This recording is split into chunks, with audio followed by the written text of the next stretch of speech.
StoryTime. I'm Katy Wayne, and today we're at Rowan Elementary School. Today we'll be reading books with hippos. Are you ready for an adventure in reading? Me too. Come on, let's read. Today we're going to read some stories with hippos. Do you like hippos? Yeah. Me too. They're so much fun. Let's see what they do in the stories. Hippo Goes Bananas by Marjorie Dennis Murray. Early one morning, Hippo woke up with a toothache. "Oh, oh, oh," he moaned. He grumped and bellowed, spun in circles, and crashed into a tree. He made so much noise that he woke up Cuckoo Bird. "Something's wrong with Hippo," thought Cuckoo Bird. "He's going bananas." And off she flew to tell Monkey. "Hippo's gone bananas," said Cuckoo Bird. "He's knocking down every tree in the jungle." "Every tree in the jungle?" exclaimed Monkey. "Yes, indeed," said Cuckoo Bird. And kicking them off the cliff." "Great gibbons," said Monkey, and off he scampered to tell Leopard. "Hippo's gone bananas," said Monkey. "He's knocking down every tree in the jungle and kicking them off the cliff." "Kicking them off the cliff?" exclaimed Leopard.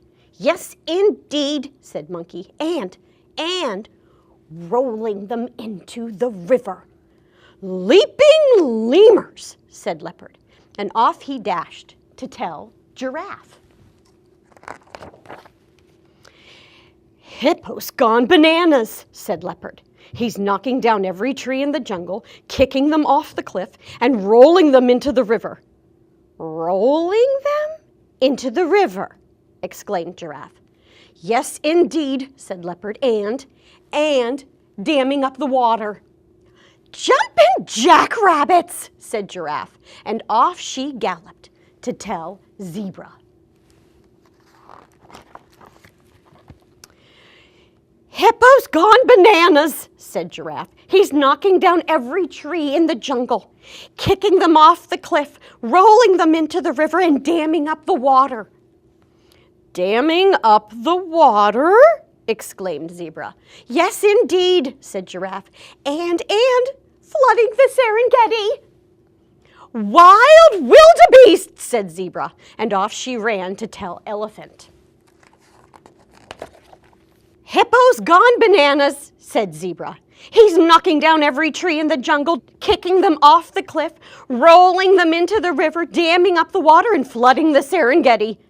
"Creeping crocodiles," exclaimed Elephant. "We've got to stop him." So off went all the animals to find Hippo. In the hot, scorching sun, Hippo groaned. "Oh, oh, oh." He huffed and puffed in the sizzling heat. Then he rolled on his back and kicked his feet. Monkey scampered onto Hippo's snout. "What's up?" said Monkey. Hippo opened up his big, wide mouth. "Ooh, ooh, ooh." "Maybe he swallowed a frog," said Cuckoo Bird. "Or a termite," said Leopard. "Uh-oh," cried all the animals. "Hippo's turned pink. It must be skeeter fever." "Hippo's too hot," squawked Cuckoo Bird. "Let's push him into the river." So they gave Hippo a great big heave-ho push. And off he bumped down the mountainside, rolling toward the river. Bumpity bump. "Oh, oh," moaned Hippo. "Thumpity thump." Oh, oh, oh, bump, thump, clump. And out came Hippo's tooth. Oh, exclaimed Cuckoo Bird. That's what was wrong with him. All the animals helped push Hippo onto his feet. Thank you, said Hippo. My toothache is gone. But now, my head aches.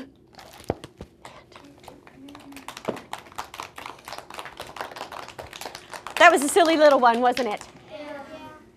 Let's jump right into the next one.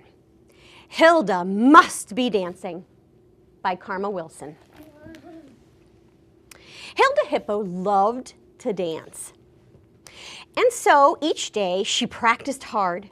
She'd twist and turn and twirl and whirl, dressed in her favorite leotard. She'd spin a pretty pirouette, then leap and land on tippy-toe. She tangoed oh so gracefully and square danced with a do-si-do.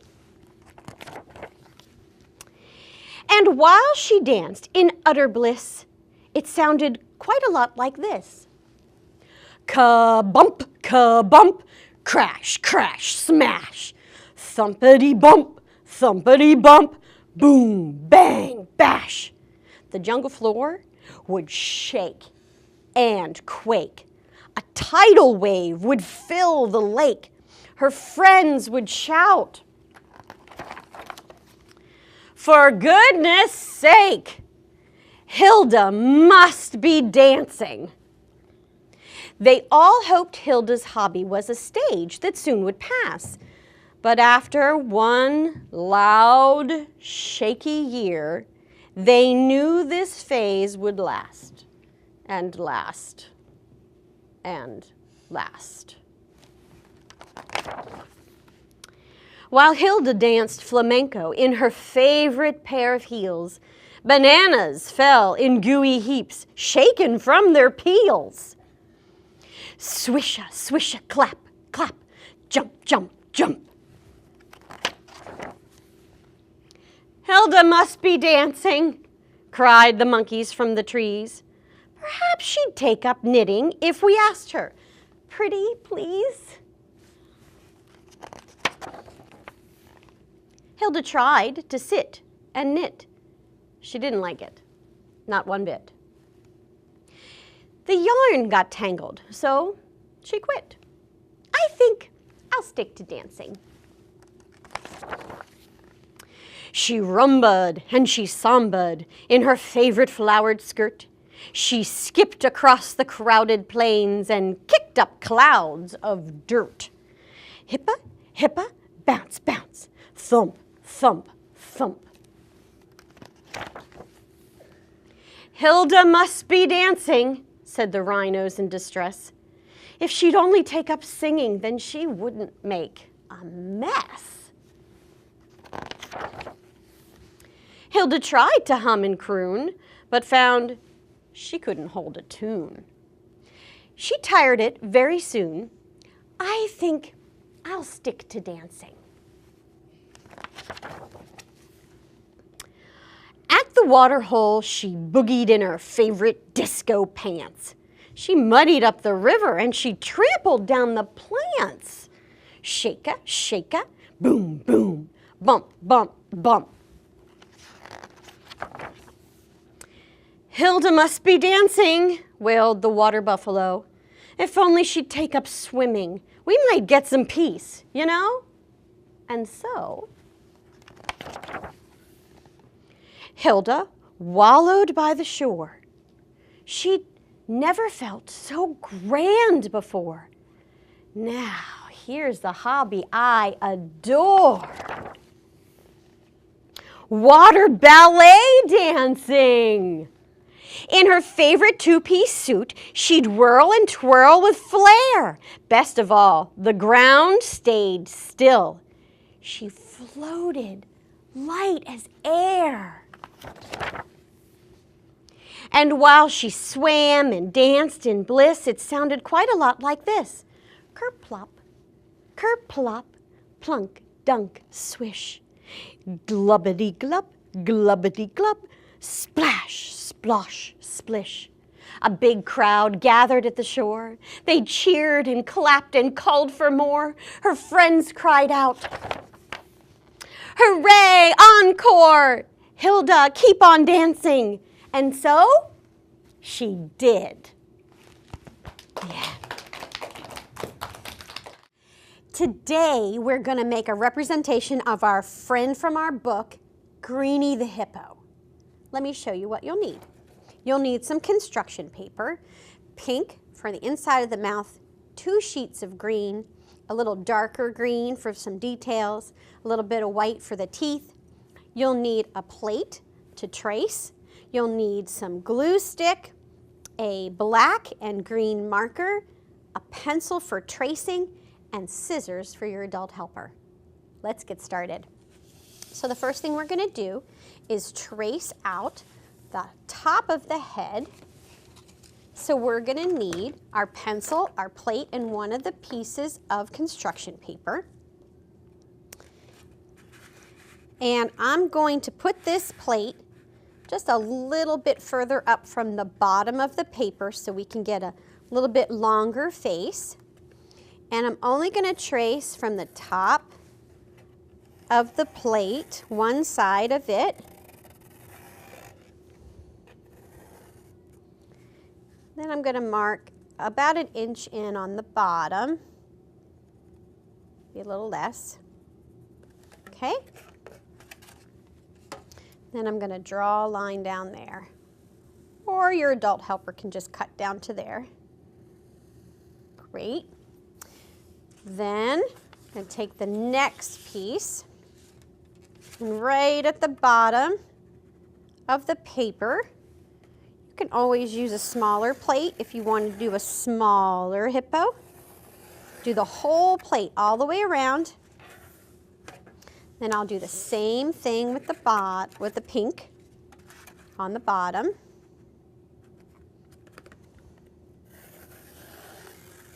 All the way around. Practice your tracing, just like that. Great.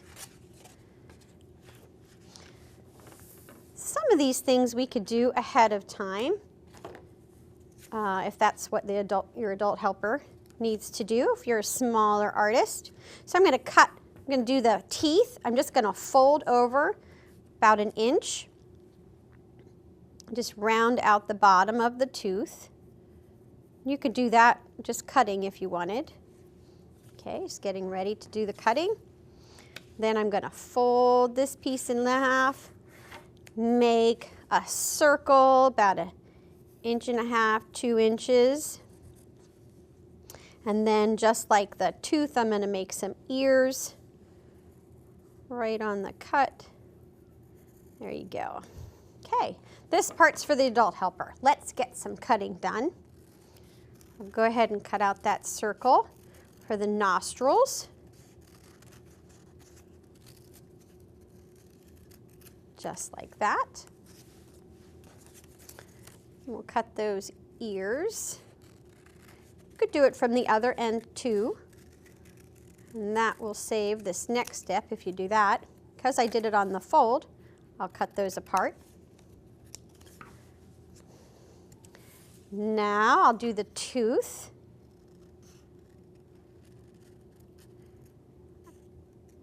Guess actually it's 2 teeth. There we go. Now, for the pink, I'm going to cut just inside the circle, so it's a little bit smaller than our plate shape. So it will fit inside the bottom on the muzzle.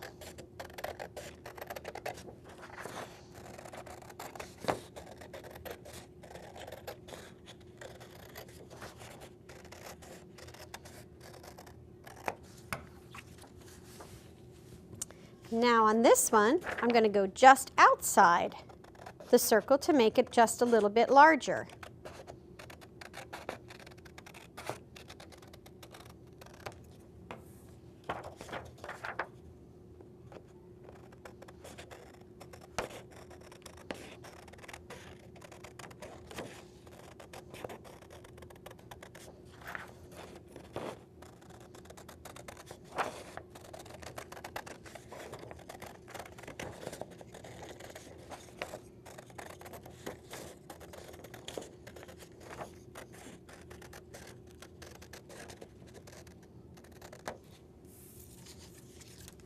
Great. And lastly, the top of the head.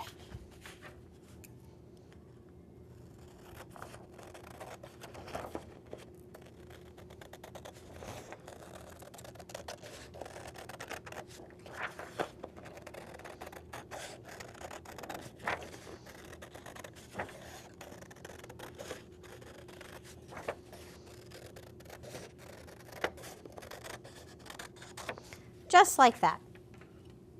Now, if the adult helper wants to do all of that ahead of time just to save and all that needs to be done is assembly, that's okay too.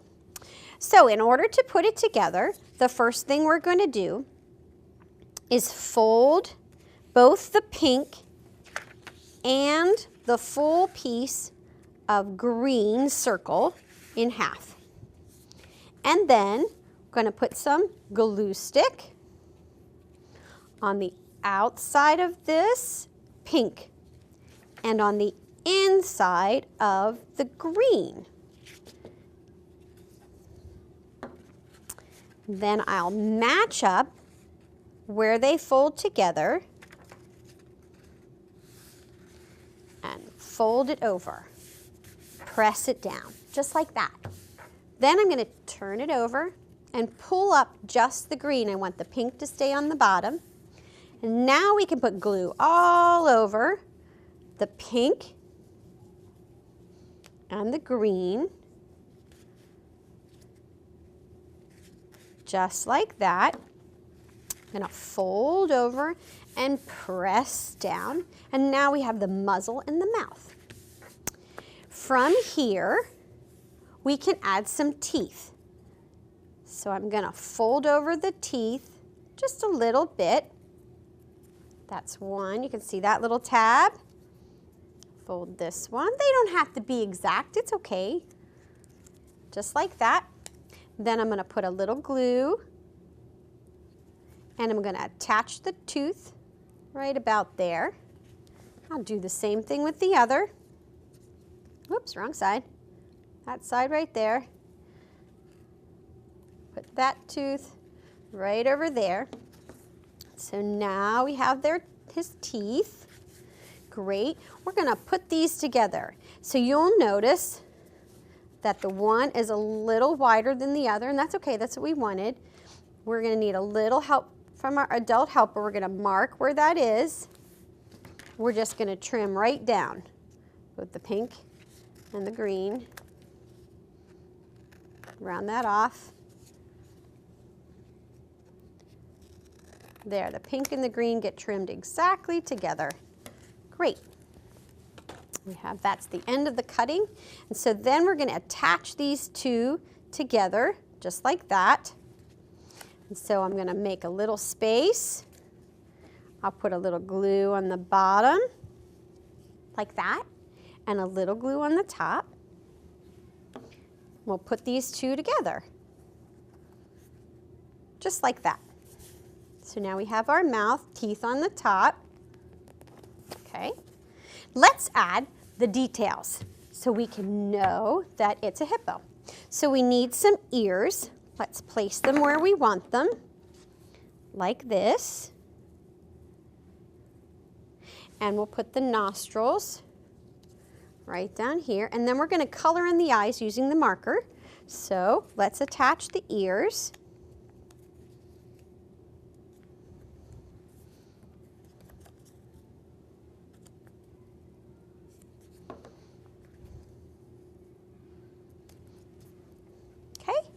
And then we'll put the nostrils on.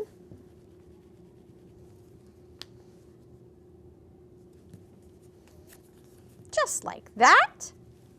And now we just need the expressive part of Greenie's face, and that is his eyes and his eyebrows. And Greenie has just little tiny eyes, little slits, kind of rounded slits, kind of up and down. They're right above his nostril, kind of the bottom part of his face, just like that. And then he has some green subtle eyebrows, and they're just a little arched, just like this. So you could Use Greenie to tell your story or tell more adventures with Greenie, your hippo. Now you have Greenie. Pull his teeth out, just let him dry, and then have fun. The Happiest Hippo in the World by Danielle Steele. Once upon a time, there was a giant, big, gray mother hippopotamus. She lived in the circus with an even bigger, great big gray father hippo and several gray hippo children. One day, the great big gray mother hippo told her children that there was going to be a brand new baby hippo. The whole circus was happy about the news. The elephants and zebras and horses and clowns could hardly wait for the newest little baby hippo to arrive. The clowns were especially excited and had plans to dress up the new hippo in baby clothes and drive it around in their clown car. Finally, the new baby arrived. It was a boy. Mama Hippo was so excited to see him for the first time. But then she realized something strange. She closed her eyes and opened them again and saw the same thing. Her new little hippo was not gray. He was green. A bright, shiny, beautiful emerald green. Now, there are many things that are green. Grass, leaves, four-leaf clovers, lettuce, but not hippos. Hippos are supposed to be gray. What happened? Asked Father Hippo. Do you think you ate too much spinach before he was born? All the hippo brothers and sisters thought it was very funny, except the littlest sister, who was a bit scared. Pretty soon, the whole circus knew that the new baby hippo was green. Everyone could tell he was very sweet, but there was no denying that he was very different. Mama and Father Hippo named the new baby Alphonse, but no one ever called him that. They just called him Greenie, and he called himself that too. Greenie traveled with the rest of the circus, but he found that life on the road wasn't so easy. Not only was he a green hippo, but he was also huge. Absolutely huge. Children thought that Greenie looked scary. He was just so different from all the other animals and all the other hippos. He was even different from his own family. The owner of the circus decided that the circus just wasn't the right place for Greenie. He was too big, too green, and just too different. So Greenie said goodbye to the circus and took the train to New York City. He wanted to find a place where he would fit in. Surely there had to be other green hippopotamuses somewhere, and Greenie was sure he'd find them in New York.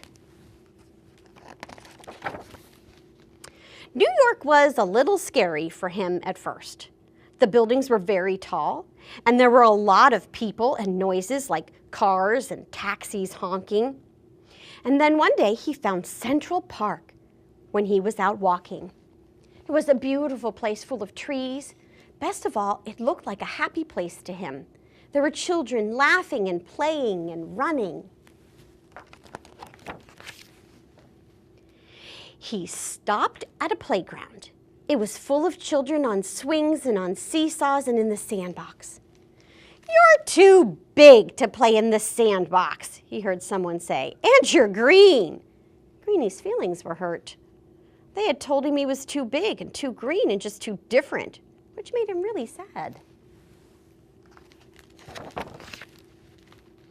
Greenie walked over to the seesaw and tried to find a friend. One mother explained to him that if he rode the seesaw, it would never get off the ground. He was just too big. Greenie tried the swings next and found he couldn't fit into the seats. And to make everything worse, he hadn't made a single friend. Finally, he was walking slowly out of the playground when he saw a little boy sitting on a bench alone. Greenie didn't even say hello. He didn't want to scare the boy since he seemed to scare everyone else. Suddenly, he heard a voice behind him. It was the boy from the bench. "Hi, where are you going?" the boy asked him. "I don't know. No one will let me play in the sandbox," he explained to the boy. "Why not?" "They say I'm too big and too green. No one wants to ride the seesaw with me, and I tried the swings this morning, and all of them are too small." "What's your name?" asked the boy. "I'm Greenie," he answered. "I'm Charlie. My favorite color is green," the boy said with a smile. "Would you like to try the seesaw?" "I'd love it. Do you think we could? I'm a lot bigger than you are." While Charlie and Greenie went together to the seesaw, Charlie told him how it could work. They tried it, and it did work.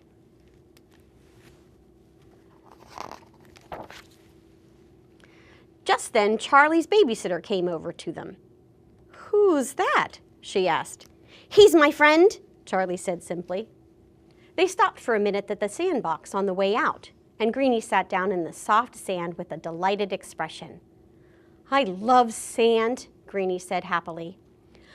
"I'll bring 2 pails and 2 shovels tomorrow," Charlie promised. And with that, Greenie followed him out and walked him to the edge of the park. "See you tomorrow," Greenie said. The next day, Charlie came back to the playground. He was happy to see his friend Greenie. He had never seen anyone as beautiful as the green hippopotamus. They rode the seesaw again, and just as he had promised, Charlie had brought 2 pails and 2 shovels, and they made a beautiful castle. As Charlie looked at Greenie in the afternoon sun, he knew just how special Greenie was and how lucky he was to have him as a friend. Greenie told Charlie that someone had called him a monster again that day. He hated it when people did that. Sometimes it made him wonder if it were true. It was hard looking different from everyone else. "Of course you're not a monster," Charlie reassured him. "That's the silliest thing I've ever heard. You just look different, that's all. And you're bigger. Regular hippopotamuses don't look very nice in gray. You're much better in green." Charlie didn't run away from him. He didn't call him a monster. He wasn't afraid of him. He thought Greenie was beautiful, and he was proud to be his friend. And Greenie was just as proud. And with that, Greenie was the happiest hippo in the world, no matter how big he was, or how green he was, or how different. And he knew as he fell asleep that he and Charlie would be best friends forever.